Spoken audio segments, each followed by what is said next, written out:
প্রিয় দর্শক, স্বাগত জানাচ্ছি সারাদিনের সংবাদে প্রতিদিনের আয়োজন রাত 11টার শীর্ষ সংবাদে। সারা বিশ্বের গুরুত্বপূর্ণ সব সংবাদের শিরোনাম জেনে নিন শুরুতেই। আওয়ামী লীগ সরকারের বিরুদ্ধে মানবাধিকার লঙ্ঘনের প্রমাণ পেয়েছে জাতিসংঘের তদন্ত কমিটি। আইয়ামে জাহেলিয়া নমুনা এই আয়নাঘর পরিদর্শন শেষে বললেন প্রধান উপদেষ্টা।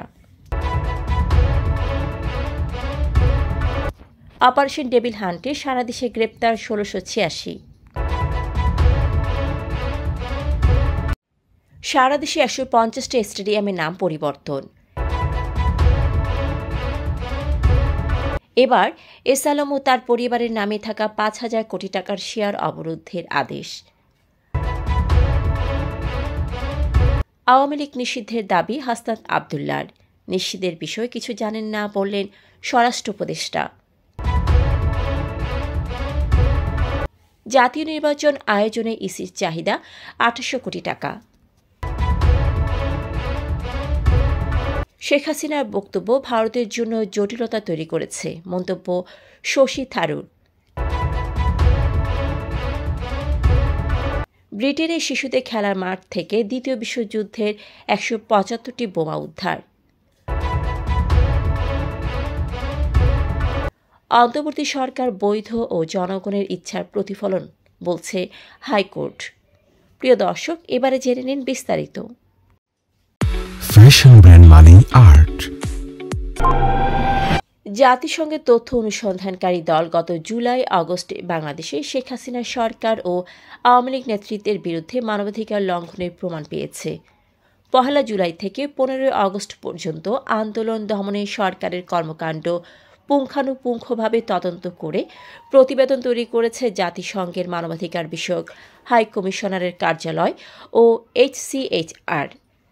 প্রতিবেদনে বিচার বহির্ভূত হত্যাকাণ্ড, নির্বিচারে গ্রেপ্তার, নির্যাতন এবং অতিরিক্ত বল প্রয়োগের মতো মানবাধিকার লঙ্ঘনের ঘটনার কথা উল্লেখ করা হয়েছে, যেখানে আওয়ামী লীগ এবং বিভিন্ন নিরাপত্তা ও গোয়েন্দা সংস্থার সদস্যরা জড়িত ছিল।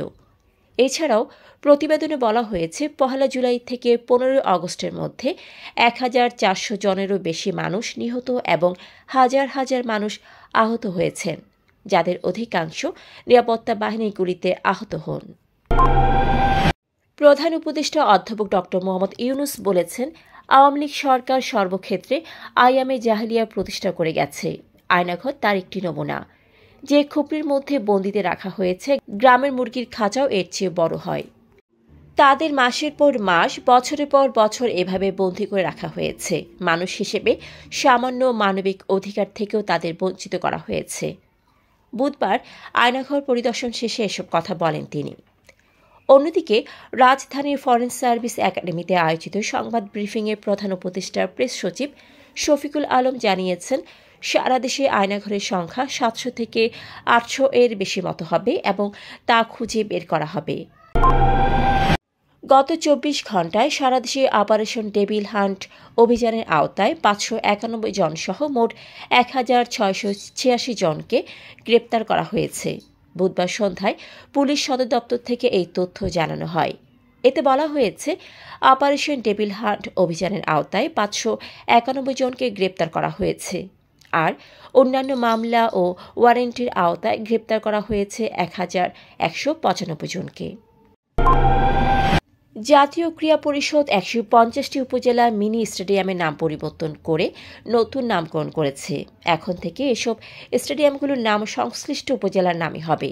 এর মধ্যে পঞ্চগড় জেলার দেবীগঞ্জ উপজেলার স্টেডিয়ামটি উপজেলা মিনি স্টেডিয়াম দেবীগঞ্জ পঞ্চগড় নামে পরিচিত হবে।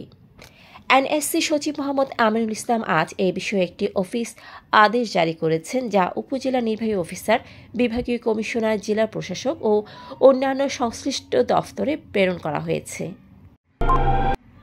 দুর্নীতি দমন কমিশন দুদকের আবেদনের পরিপ্রেক্ষিতে আদালত এস আলম গ্রুপের কর্ণধার মোহাম্মদ সাইফুল আলম ও তার পরিবারের সদস্যদের মালিকানাধীন ৪২টি কোম্পানির ৪৩৭ কোটি ৮৫ লাখ শেয়ার অবরুদ্ধ করার আদেশ দিয়েছেন। এই শেয়ারগুলোর মূল্য ৫,১০৯ কোটি টাকা। ঢাকা মহানগরের জ্যেষ্ঠ বিশেষ জজ মোহাম্মদ জাকির হোসেন বুধবার এ আদেশ দেন। ক্ষমতাচ্যুত শেখ হাসিনার সরকারের সাবেক মন্ত্রী আকম মোজাম্মেল হকের বাড়িতে শিক্ষার্থীদের উপর আওয়ামী লীগ কর্মীদের হামলায় আহত আবুল কাশেম মারা গেছেন। বুধবার ফেসবুক পোস্টের মাধ্যমে এ তথ্য জানিয়ে বৈষম্যবিরোধী ছাত্র আন্দোলনের আহ্বায়ক হাসনাত আবদুল্লাহ আওয়ামী লীগ নিষিদ্ধের দাবি তোলেন। অন্যদিকে আওয়ামী লীগ নিষিদ্ধের বিষয়ে কিছু জানেন না মন্তব্য করেছেন স্বরাষ্ট্র উপদেষ্টা লেফটেন্যান্ট জেনারেল অবসরপ্রাপ্ত মোহাম্মদ জাহাঙ্গীর আলম চৌধুরী। তিনি বলেন, এই বিষয়ে আমি কিছু জানি না, তবে আমার জানা মতে এই বিষয়ে কোনো সিদ্ধান্ত হয়নি। আমি এই বিষয়ে মন্তব্য করতে চাই না। বুধবার গাজীপুরের সফিপুরে বাংলাদেশ আনসার ও ভিটিপি একাডেমিতে ৪৫ জাতীয় সমাবেশে প্রধান অতিথির বক্তব্যে একথা বলেন। আগামী ত্রয়োদশ জাতীয় সংসদ নির্বাচন এবং স্থানীয় সরকারি নির্বাচনের জন্য ৫,৯২১ কোটি টাকা চেয়ে নির্বাচন কমিশন চাহিদাপত্র পাঠিয়েছে। এর মধ্যে জাতীয় সংসদ নির্বাচনের জন্য প্রায় ২৮ কোটি টাকার প্রয়োজন হতে পারে, এমনটি জানিয়েছেন নির্বাচন কমিশনের অতিরিক্ত সচিব KM আলী নেওয়াজ। তিনি জানান, সংসদ নির্বাচনের জন্য ২৮ কোটি টাকার চাহিদা রাখা হলেও ভোটের সময়ের পরিস্থিতির উপর ভিত্তি করে ব্যয় কমতে পারে। বৈঠকের পর ব্যয়ের সঠিক পরিসংখ্যান পাওয়া যাবে। ছাত্র জনতার অভ্যুত্থানে উৎখাত ও দেশ ছেড়ে পালিয়ে যাওয়া হত্যা মামলার আসামি শেখ হাসিনাকে নিয়ে মন্তব্য করেছেন ভারতের কংগ্রেসের সিনিয়র নেতা ও পার্লামেন্ট মেম্বার শশী থারুর। তিনি বলেছেন, আওয়ামী লীগের সভাপতির সাম্প্রতিক বক্তব্য নানা ক্ষেত্রে জটিলতা তৈরি করেছে। তার বক্তব্য নিয়ে কংগ্রেস বিব্রত। সোমবার নয়াদিল্লিতে ফরেন কারেসপন্ডেন্টস ক্লাবে একটি বইয়ের মোড়ক উন্মোচনের পর গণমাধ্যমের সঙ্গে আলাপকালে তিনি এসব কথা বলেন। নর্থ ব্রিটেনের একটি শিশুদের খেলার মাঠে দ্বিতীয় বিশ্বযুদ্ধের সময়ে পুঁতে রাখা ১৭৫টিরও বেশি অনুশীলন বোমা পাওয়া গেছে। স্কটল্যান্ড সীমান্তের কাছে ইংল্যান্ডের নর্থ আয়ারল্যান্ডের উলারে খেলার মাঠ সংস্কারের সময় বোমাগুলো আবিষ্কৃত হয়। স্থানীয় কর্মকর্তারা জানান, আরও বোমা থাকতে পারে। যদিও এগুলো অনুশীলন বোমা, তবুও এগুলো এখন চার্জ বহন করছে এবং ক্ষতিকারক হতে পারে।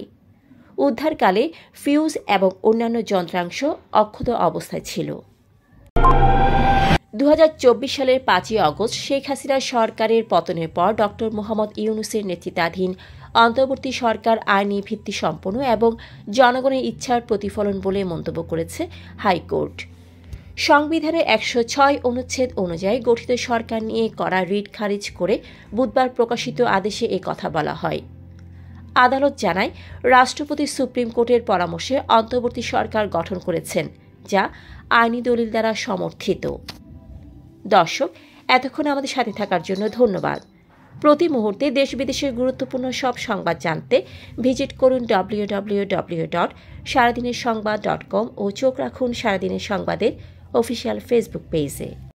ফ্যাশন ব্র্যান্ড মানে Art, men's, ladies and kids wear. Art, be smart.